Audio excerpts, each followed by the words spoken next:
Thanks for tuning in to this week's episode of the Speaking of Resilience podcast. I'm today's host, Jamie Simmons, with the Michigan Climate Action Network, or MyCAN. This podcast is also brought to you by the Groundwork Center. In today's episode, we have 4 engaging guests talking about how we are building a climate justice movement while centering young people.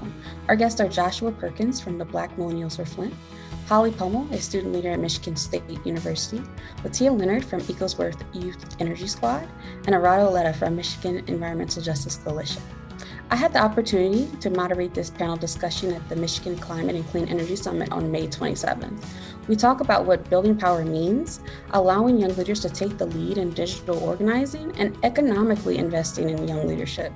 It was a great conversation about how young people are leading this movement and ways more organizations can engage young people in authentic ways in the climate justice movement that you just do not want to miss out on.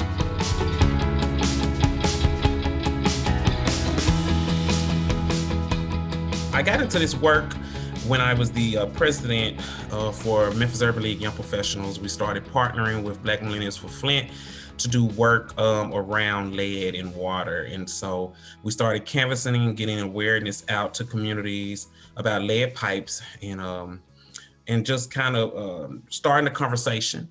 And so that is how I got started. But Black Millennials for Flint started in Flint, Michigan. And so it is a grassroots organization who focuses on, environmental injustices and specifically lead in water and lead paint. And so we work nationally as well as in Baltimore, Flint, Washington, D.C., as well as Memphis. And so those are some of the cities that we touch.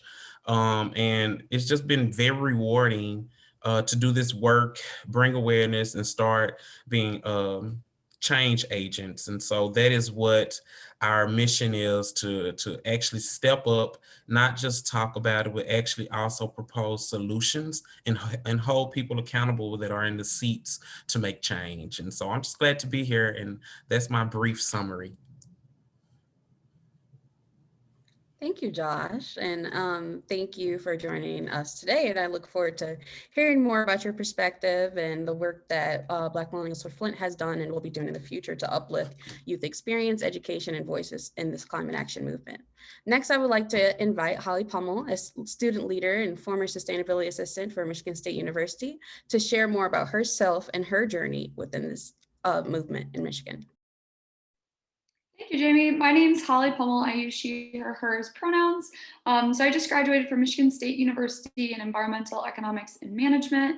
And throughout my time being at Michigan State, I worked for the residential and hospitality services and sustainability, focusing on student behaviors of including more sustainable behaviors in their lives, including in the dorms, in the residence halls, and the dining halls. So I had the chance over the last 3 years to conduct the ECREP program, where they got to learn about the sustainability practices at Michigan State, whether it's on our level or throughout the university. So that was a really cool opportunity.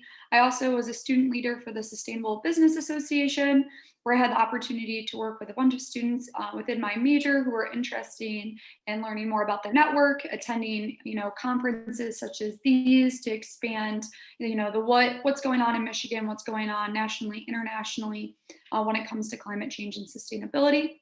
And then I'm going to be continuing to grad school at Colorado State University to do a master's in political science and environmental economics or environmental politics and policy. So I'm hoping to continue that through research and programming.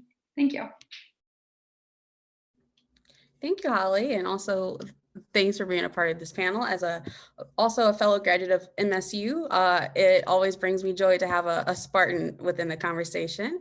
And speaking of another Spartan, I would like to introduce Latia Leonard, co-director of EcoWorks Youth Energy Squad, to talk about more of her work and her impact at EcoWorks. Yes, thank you, Jamie. And yes, I am a Spartan. I'm a proud Spartan. So surprise. Thank you all. Thank you, Jamie and MyCAN, for inviting me. My name is Latia Leonard. I am the co-director of the Youth Energy Squad of EcoWorks Detroit. I've been with YES, which we call for short, since January 2020. And I also come from a background of community engagement and youth development. Prior to coming to YES, I had been kind of really well into a lot of community projects that really centered on environmental justice, particularly around water quality.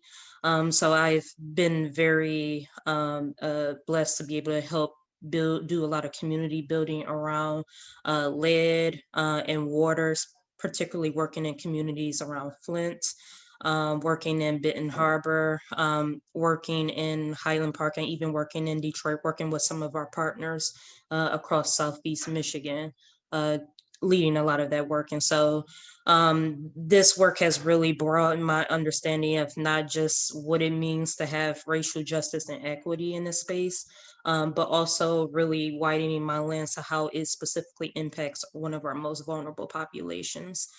So I'm really just thankful to be here and have a great conversation today.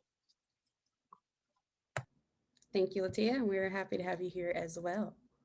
Our next and last panelist for today will be Erika Leonard, Detroit organizer of Michigan Environmental Justice Coalition, and also environmental justice activist. I invite you to the stage, Erika, to talk more about your story and your work.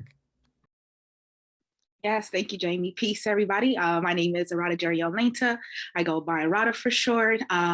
I think first I want to start off by saying I am a human, and I take that very seriously because I believe in this whole symbiotic relationship with the things that I need to make me live, whether that's my water or my community or food or just the relationships that I build. And over the last, I think 4 or 5 years, I've really dove deep into this idea of community building and centering youth engagement and youth voices with that. I was an AmeriCorps service member for 4 years, serving with the Youth Energy Squad, whoop, whoop, where Latia is now the co-director of.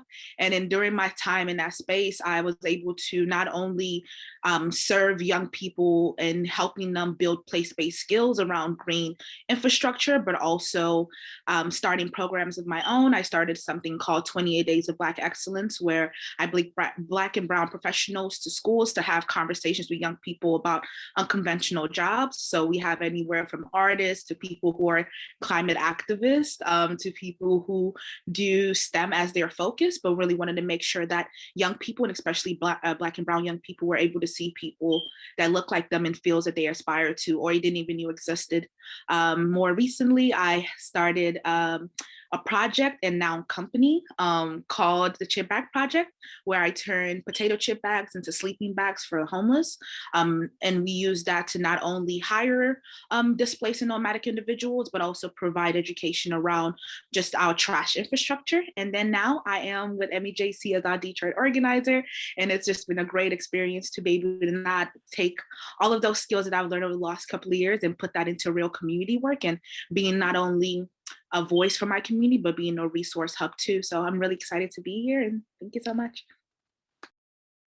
Yes, thank you so much, Erika. I'm so excited to have you a part of this conversation, and I love you're here today. Moving on, this is where we're gonna kind of open up the discussion with the panel around building a movement and centering young leadership. We will have kind of 2 themes that will have several layers of questions that I will engage with the panelists around. And after these 2 themes have been covered, I will definitely open up the discussion around the questions in the chat. And if there's any questions that come up while we're having the discussions with our already established themes, I will definitely uplift that to the panel as well. So to kind of kick off this conversation, I want to open up in the question of what does building power mean to you? And how does centering young voices and leadership in an authentic way add to that fight for climate justice? And what does this, or could this look like? Okay, so I would just jump in. I think building power to me is a little bit of mentoring our younger generations, but by sharing our platform. I think a lot of times we mentor, but we don't actually give the opportunity to share the platform. I think we have to be open to sharing our space and allowing younger generations to build on to the knowledge we already have, because of course time is moving, and there's always going to be something new to learn, especially with our younger generations. And like me, I am not a TikTok user, but there are some things that they can definitely teach us that I think we have to be open and open-minded about allowing it in, and being optimistic about what we're doing. And so, and along with that, we have to also take them into these communities, show them the effect that these injustices are having in our community. And I think that will also intrigue the mind, to make them want to be more involved, because that's what did it for me. Just hearing about lead and paint in water. I mean, it was a great conversation piece, but I think when I was able to get into the community and see it firsthand and see the effects and everything that was happening, it made me want to be more active and involved with this movement. So I think that's something that we have to do. You want to go, Latia? Yeah. Sorry, Erika. Yeah, I would just like to kind of piggyback off what Joshua just said. And I think I'm going to even go a little further by saying that I think what's very important about building power is that we first acknowledge that the power is also theirs. Whenever I'm working with community-based organizations and working with other people who are trying to incorporate youth, there's always this immediate incline to like create a kiddie table. And I say that because working with young people and working with them very intentionally, I have come to learn that young people are very capable of articulating for themselves. They are very much in line with many of the things that we're already fighting for.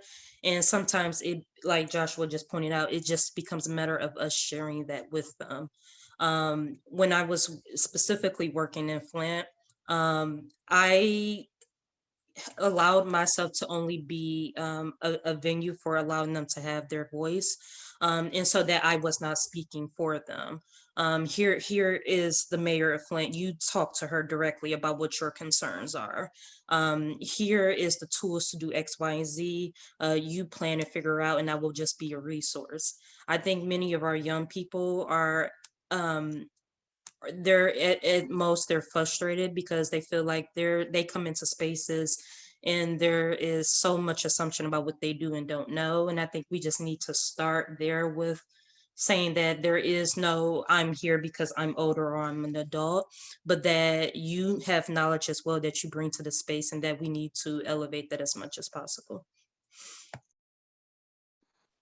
That was great, Lucia. Think just also to just add, when I think of power building, I always think of this concept of building a house. And when you're building a house, you understand that there are so many layers and there's so many skills that you need to make this a functioning house.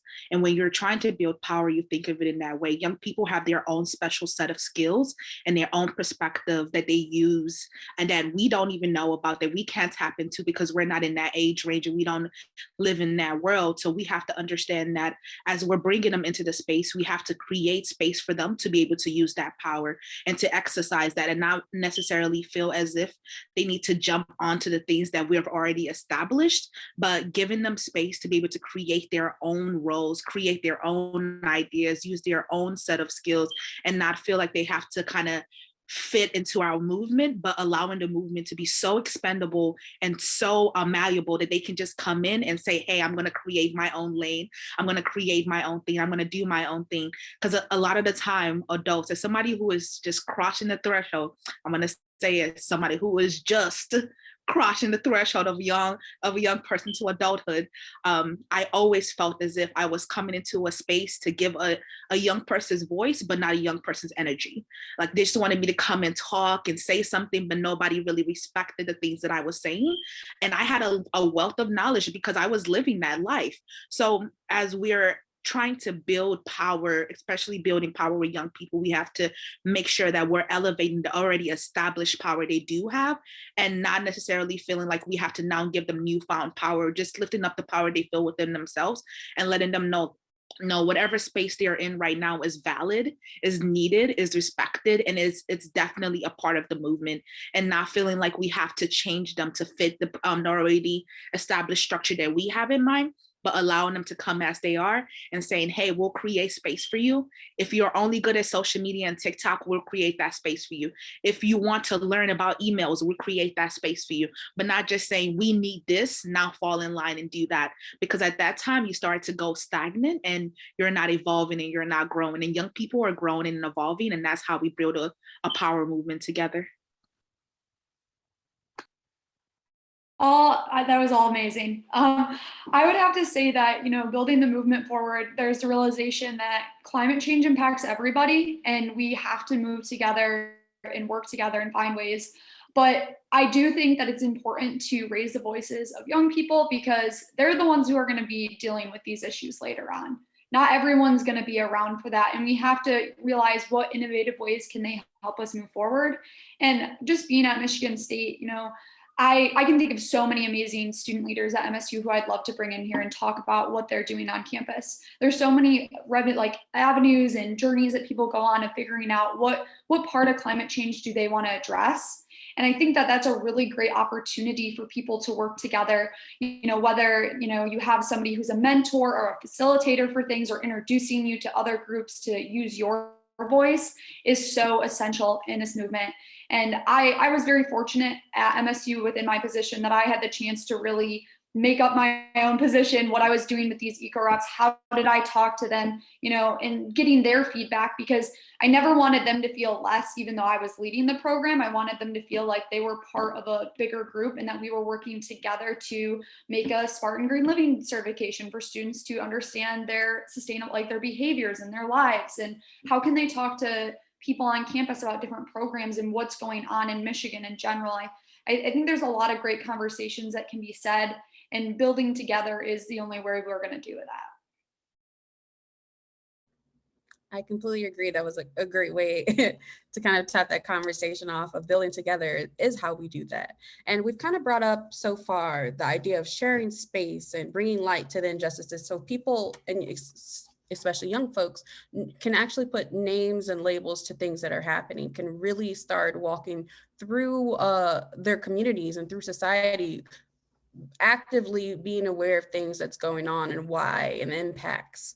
One question that I want to uplift that kind of builds upon that conversation is, how do we have these climate and environmental justice conversations in these unconventional spaces that are more attractive to younger folk, like TikTok or breaking the email chain? How can we expand the methods that traditionally a lot of climate action and climate justice organizations and coalitions have used to make it more approachable for youth leaders? Ooh, can I go? Cool. I think for me, this is the conversation that I've been having over the last 2 months, because I am a huge TikTok and social media activist. That I believe in the power of using social media to get your voice across. And the best way to do it is look at what's trending, look what people are interested in, and see a way to be able to curve your messaging.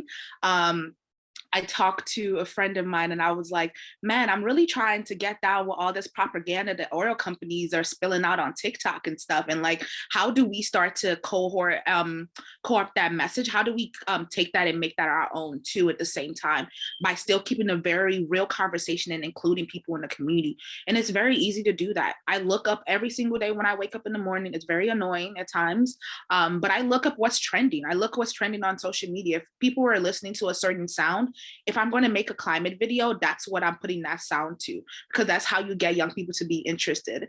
If I'm thinking about something, I will think to myself, maybe I'm not the person to make this video. Let me reach out to one of my young people and say, hey, let's have a conversation about this. And what are you thinking about? And what do you think about this topic?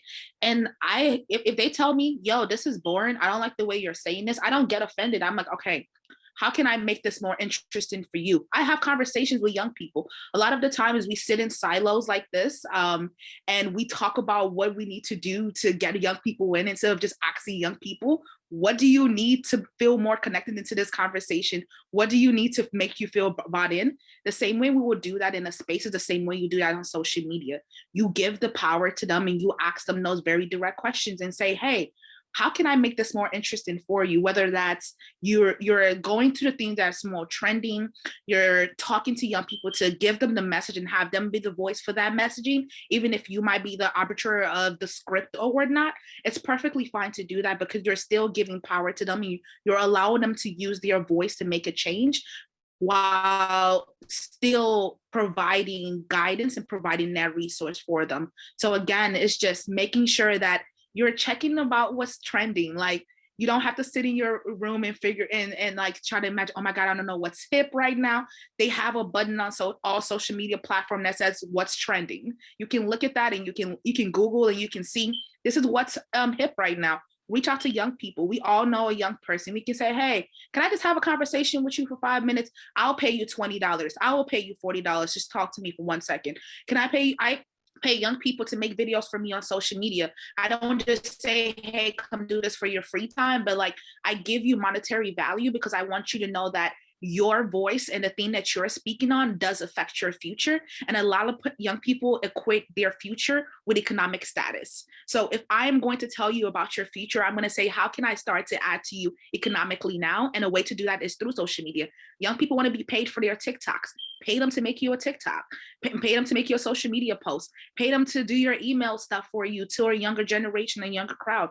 You don't have to necessarily sit down and talk to other adults about it. You can literally give all that power to young people and trust that they want to live in an earth where they don't have to buy air out of a glass. They don't want to live in a world with polluted water. So because they don't want to live in that world, they will be really, really interested in making sure that that doesn't happen as well.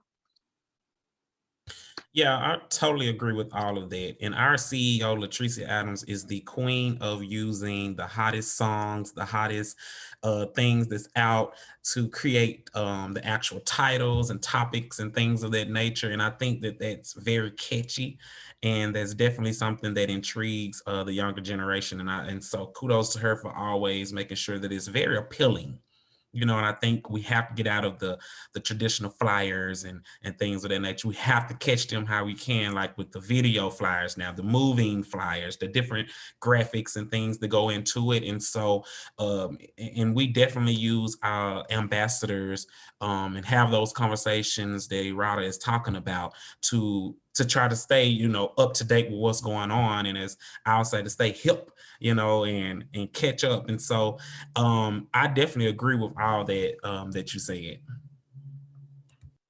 I think that the interesting thing is there's so much content. Like, I feel overwhelmed by content. So what I liked when I was working with my ECA reps and when they were creating social media campaigns to talk about our food waste programs at Michigan State, or just, how to be more sustainable during the holiday season, I was thinking of things that it's like quality over quantity. You want to have really great conversations with people. I think that that's more impactful than having a short snippet conversation of like, oh, this is something you should care about, but they don't have a resource to move forward with that. I also agree, TikTok and, really investing and valuing, a student's work of making these things is so important, because that shows them that what they're working on matters and that they're valued. And I feel that a lot of times young people are undervalued and taken advantage of because of their passion. And that's not fair. That's not fair to them or moving forward in the movement. As you guys know, this, fighting against climate change is exhausting and it burns people out.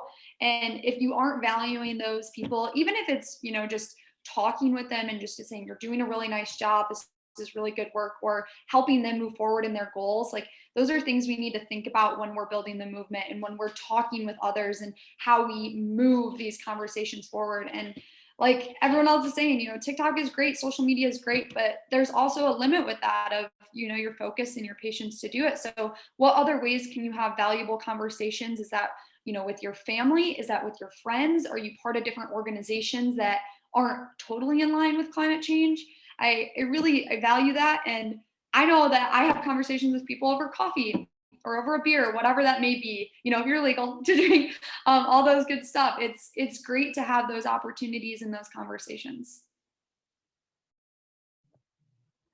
Yeah, I would just add that, in the great words of my friend Monica Lewis Patrick, she said, you know, I don't like to liken myself as an environmentalist. I'm a social justice advocate with a green lens. And I think that that applies here. Whether it's TikTok, whether it's photography, whether it's painting, whatever that avenue is for that young person, that's what you connect to first. Because I can explain to you the environmental impacts, but if you don't really latch onto what their interests are, you're going to lose them in the beginning. And that is a really strong philosophy that the Youth Energy Squad goes by. We've had kids do so many different art projects. Arada is very aware of this because she has led some of those projects. And so it's the technology thing. I don't even have a TikTok. I've never been on it, by the way, a confession. But I know that it's so many different ways that young people, they like to express themselves through poetry, through so many means. And I think that there is a way in which you can go to that young person and say, I know you like photography. Here's a really cool project that can have also a real deep connection to the environmental justice movement. And I also think I want to go a little further and say that I think part of it too has to be really breaking down, like, what does it actually mean to work in this space? If you would have asked me 10 years ago, do you want to do EJ work? I may have hesitated because I would have thought in my mind, oh, I gotta have a chemistry background. I gotta have like a master's in biology, and that's not it at all. What you are good at is what you can bring to the space, and that's how you can contribute. And so I think really making it so much less about which STEM is important. STEM is very important. But I think that when you're talking, especially to our Black and Brown youth, that's the first thing that they're thinking of. And so there's spaces where youth don't necessarily feel like they can really connect in that sense. And that's why that representation that Arada talked about, it matters, because now I can stand in front of our young people and say, hey, you can do this job just like I can too. And that matters a lot. Thank you all so much. And the idea of creating accessibility around language and participation is something that comes up in a lot of spaces within climate justice and social justice talks. And definitely pushing the agenda of like buy-in and understanding that youth today are heavily aware of intersections. They are identifying the way that climate justice and social justice, as well as an array of other things that's going on, are interacting with each other. And often social media, Twitter, TikTok are spaces where these conversations are being held. What are, and I kind of want to break it up of kind of Arada and Holly going first, of what are some things that you've done within your youth stages that was impactful for you and really stuck with you and motivated you to be in the spaces that you are going towards the work that you are today?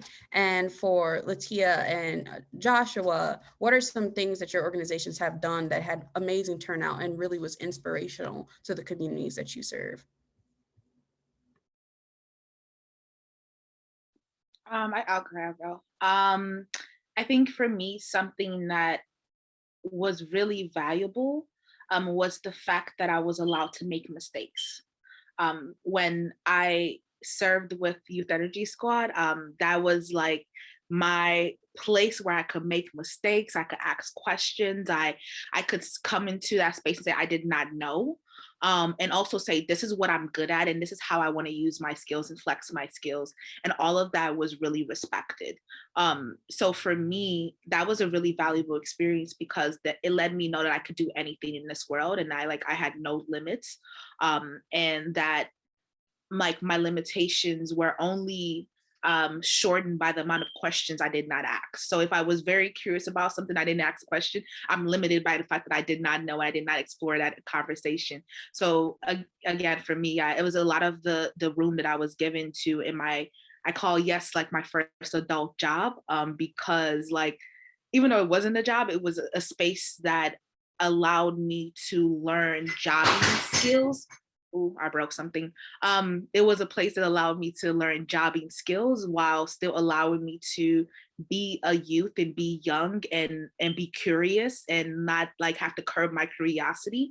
And like, it was a space that like, if I was like, oh my God, Brian, I want to turn, water bottles into a 6-foot minion, and let's do that with tires from the neighborhood. And it's going to take me 3 months and I'm probably going to forget other work, but I want to do this with my friends and the kids. And he was like, yeah, let's do this. Okay. Like, what can I do to support you? If I'm like, I want to paint and paint an entire school with a bunch of artists from the neighborhood. The principal was like, yeah, of course, Erika, go ahead, go do that. You want to paint the whole school and give kids just paint everywhere? And they were like, yeah, go do that. I was like, oh my God, this is great. So all of those yeses, even a couple of no's that I got in between that and all the questions that I asked allowed me to feel as if there is not a space that I don't fix myself when I go into space. I don't feel like I have to code switch when I go into space. I don't feel like I have to curb my personality or not wear beads in my hair because some people might not find that professional. And all of these things that I learned and the room that Youth Energy Squad gave me allowed me to really come into my adulting, because then as I was growing up, I didn't feel as if I had to fit into a mold. Every space I went into, I was just like, okay, how do I allow this space to fit into me? How do I allow this space to like work with me? And it was never the other way around, like, oh my God, I gotta stop doing this. I can't curse as much because I'm around a bunch of people. It was never that. It's just like, I'm coming into this space, love me or don't like me. I'm gonna say all the FUs and, all the curse words I want to say. And if you don't like that, I'm so sorry about that. And if I want to have a creative idea and have outbursts and have energy, I can also do that. So yeah, I love room. And I think if I didn't have room, I wouldn't be the person that I am right now. Yeah, I agree with a lot of that. Being yourself, your true self is so important. And I think that for so long, it was like, you need to be this certain way when you're in professional spaces. And I don't think that box is fair for people. When I go into any job or anything I do, I carry myself as high as I can to esteem, not like being willing to work with anyone, whoever comes my way, but also taking ownership and pride in the work and the passions that I have for what I'm working for. I think that's so important when you're moving forward in this movement and anything in general. And then some other things that I find important is, having good mentors. You need a good mentor. It's really nice to have one. When, I interned at Ducks Unlimited and as a policy intern and for wetland protection, and I was taken like literally under their wing. They were willing to, listen to my questions and push me and challenge me still, because you know what, I might have been just a year out of like just my first year done with college that summer, but I was willing to put in the hard work. I showed up as my true self. And I wasn't going to hide that. And that's not fair to, ask that of young people to hide that. Be yourself, be willing to speak up and show your passion, show what you care about. I think it's also important for your mentors to listen to ideas that you have and what you want to implement and the goals you want to get there, because this is what is important to you. And bringing those to the table, like, even if it's something that can't happen right away, usually in my experience, isn't everybody's, I had the opportunity to get some tools to move forward in those goals and those projects. So it's investing in yourself, showing who you are, and just really taking in your environment around you and being willing to put your passion and yourself before other things, which I think is important to do in any part of your life. Yeah, I would say that, and Arada kind of hit on this, everything we start with at Yes is really just rooted in community building. Regardless of whether you know what environmental justice is, whether you know what sustainability is, that's much less relevant to us, as it is about you come into the space, we welcome you into the space, and what do you want to bring to share with others, and what do you want to learn? And we take that approach of really just driving it to really connecting it to the fact that whatever you are concerned about in your community, whether you may or may not think this an environmental issue, we can connect it to an environmental issue. I take Hope Park as one of our great examples. A few years ago, this was a project that was initiated as part of one of our Green Team sessions at Cody, in which the project, it really started as there was a couple of homes that was across the street from Cody that was vacant, it's blight, and students really were like, we don't like this across the street from our school. And so they petitioned the city, got the city to knock the houses down. And we went from there to developing a community space in which the students designed the park. They put the work in, they put the sweat equity in to create community style park.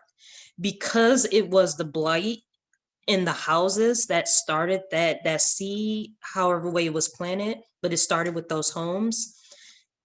When in letting those young people design what they wanted in their community, now I can now use that to have a conversation with them about developing green spaces, about beautification projects, because we let them lead on what they wanted for their community. And it really starts there with that community building of like, what you want and what you care about is something that is also important to your neighbors, to your classmates, to the people in your schools. And so there's really no wrong answers when it comes to building your community and making it better. And that's a really strong approach that we take at the Youth Energy Squad. So there's a few things. So we know that there's so many levels to just work and having an impact. And so one thing is, we know that we partner with Verde Valley, a school in Arizona, and we did a project with them, and it was like for 2 weeks where the students were able to, since COVID was going on, we weren't able to visit, but we were able to still do the work virtually. We held a 2-week thing where they were able to pick a issue, some environmental issue. They were able to dig deep and find out how could a resolution to it. But not only that, during those 2 weeks, there are always the people who like to be behind the scene, who like to do the work, provide the documents. There's those who want to be on the ground running, canvassing, knocking on doors. And then there are students and individuals who want to actually be in contact with elected officials, who want to be that front force. And so during these 2 weeks, it allowed the students to kind of explore those options and see, what type of leader are you? And there's no small role in either one of them, because even if you're making documents or creating information, things to go out, or even if you're out canvassing, or if you're talking to elected officials, all those play a big role for the big picture. And so that was really impactful. And I think the students, they were 9 through 12, really enjoyed doing the work. They were able to speak. We aligned them to speak with like the governor and the people, the elected officials for Arizona. It was a great experience. And so I think those are some of the things that we have to continue doing. We also created a space with our ambassador, our lead ambassador program, which those students who participate in it create their own program of interest of some issue. They also receive a stipend, and we know that this work is hard work. And so we do want to be, we want equity in it, and we don't want them to just do something to do it. And so the buy-in is making sure that they're invested. And what way to be more invested if you're getting a stipend? So, the work is going to get done. And I think that we have to make sure that we're trying to elevate our youth any way that we can. And so those are some ways that we kind of work and try to touch the younger generation. Thank you all so much. And something that I really want to highlight is the idea of really uplifting community building and community buy-in. Often when we think about, well, how can we bring in young people? How can we bring in people of color? How can we bring in older folk? Like, it's all about recognizing and understanding that each community has its own needs and the way that it navigates, and really allowing them to take the lead in their own success. especially within climate justice and gaining a better education of the things that needs to happen to create a better future for all of us as a species, as a part of the environment that we're in. A huge part of that is community buy-in and actually being very, very intentional with uplifting community voices. And in this session, specifically you, you. We've talked a lot about the kind of interpersonal things that needs to be done to bring in youth and things that organizations can do. And I kind of want to switch gears to thinking about even a larger picture. And the question that I want to uplift is, what does a just and clean economy look like? And how do we continue to build the movement to that just and clean economy in a way that is economically inclusive and sustainable for young people? And we have roughly like 10, 12 minutes to really dive into this conversation. So I really encourage you all to uplift whatever ideologies that come up for you for that prompt. I love that question, Jamie. I love that question so much. I think that's something that I've been really sitting and thinking about over the last couple of months, with the fact that like I'm starting a company and I'm going to have a company in a neighborhood that has not had the best relationships with companies and people that are trying to build, because it's always been about the system of taking more than you're giving back to that community. So for me, what I started to think about is, how can I give more than I take? And how can I not allow profit to be the motivator, but allow equity to be the motivator of how I'm building this company? And the first way we do that is by getting community conversation and community buy-in into not only the process of how we build out our company, but also in the way that we run, and allowing that to be a living document, so people do not feel like, if, okay, we've made these bylaws or we've made this process and nothing is ever going to change, or we've done this thing and we made this suggestion and we're just going to walk away from the process, but allowing this kind of open revolving door system so that people feel as if no matter what time of the day they can come in and say, hey, Erika, I don't really like this, I need you to change this, and not feel as if they're talking to a brick wall. With young people, with community members, especially in underserved communities, that's what you see. People feel as if they're talking to brick walls. They're talking to people who are only looking at them as either a problem or a paycheck. And you don't want to, I look at people as human beings. And when I'm doing work, I look at you as a human. I think about, what do you need to live a just, equitable, and sustainable life? What do you need to live and be happy? What do you need to live and also give back? And how can I create those systems within the work that I'm trying to do now? Because it wouldn't make sense to have a company if everybody in your neighborhood is dying. For me, it doesn't make sense. It doesn't make sense for me to have a company if everybody in the neighborhood cannot afford it. It doesn't make sense to me to have anything in a community that does not serve that community and the community is not part of it, where people who are there are not only part of that process, they're in the decision making, they're in the implementation of it, they're also in the criticism of it, and they're also in the rebuilding process.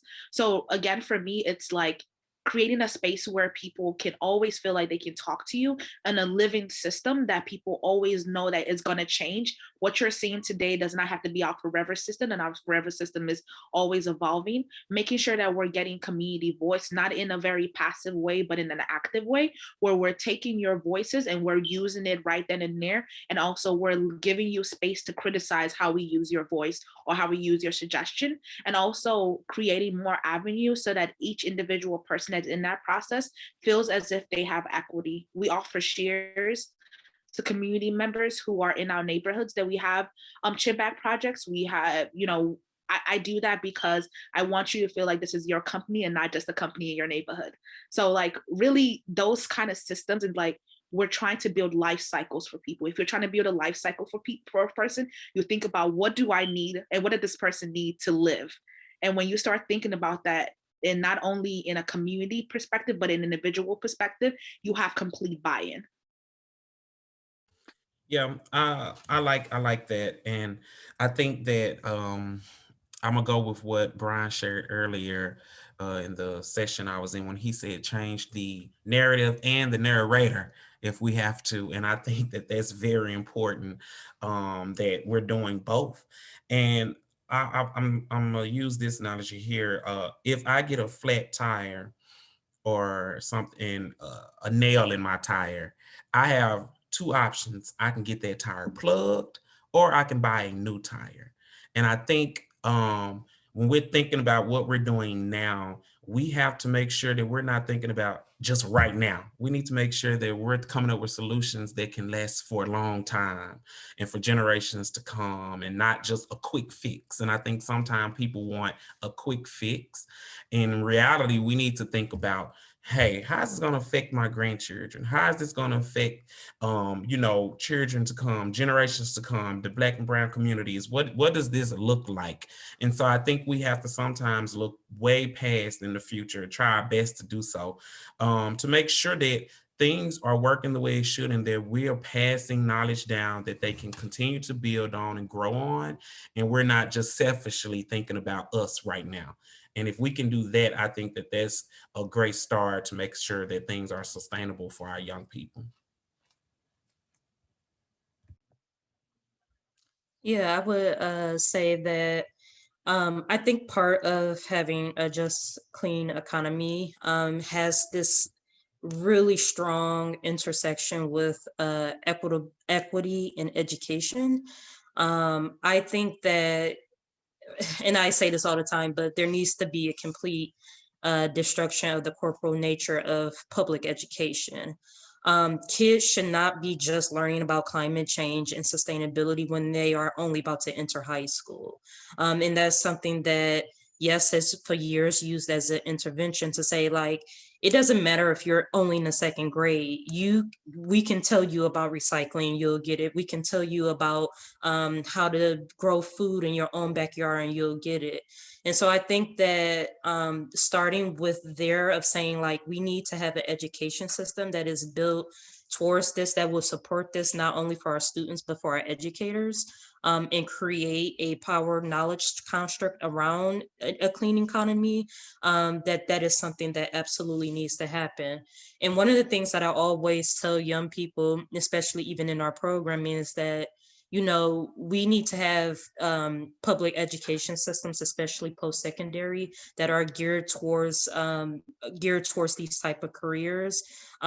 We should, and my hope is that we are moving towards a society that will have readily available programs where we can expand clean economy related careers in community colleges and vocational programs. Because I don't want to keep telling these kids that the only way that you can be successful in life is go to a 4-year university. No, you can go to that vocational school, learn the skills, and then you start your own business in the same way that Raj just did with her chip bag project. So I think it's really expanding it around saying that the clean economy sector, it intersects so many things of how do we address workforce development? How do we address education? How do we address community development? And making that all part of the conversation with the clean economy sector. I really like this question. I had an environmental justice course this year. It was its first time running through at MSU. And something that whenever we had conversations, whether it be about food sovereignty, clean air, clean water, climate change, anything, and just anything, a root of evil is capitalism. We cannot continue in this. It's letting the 2% do well and everyone else struggle. And it's not sustainable. It hasn't been, we know that. Oil companies are already like fleeing at the knees with announcements of halving things. They are allowing the few to have power over so many people who deserve to have clean water, deserve to have clean air, and have opportunities for, education in this and healthcare. Everything's so interconnected within the climate movement and just in our daily lives that to move forward, we have to fight that. We have to move into more of a circular economy and promoting clean jobs and promoting that, just instilling it within the life we live. Because right now it's just so, sorry, my dogs are playing in the background if you hear them. It's not going to work out, and we can't continue on this path. And it was every single conversation in that class, I swear, it led to, all right, well, this is the root problem. How are we going to move forward, and what can we do to promote things and chip away at a system that's broken. Well, it's not broken, it's working great for some and not anyone else.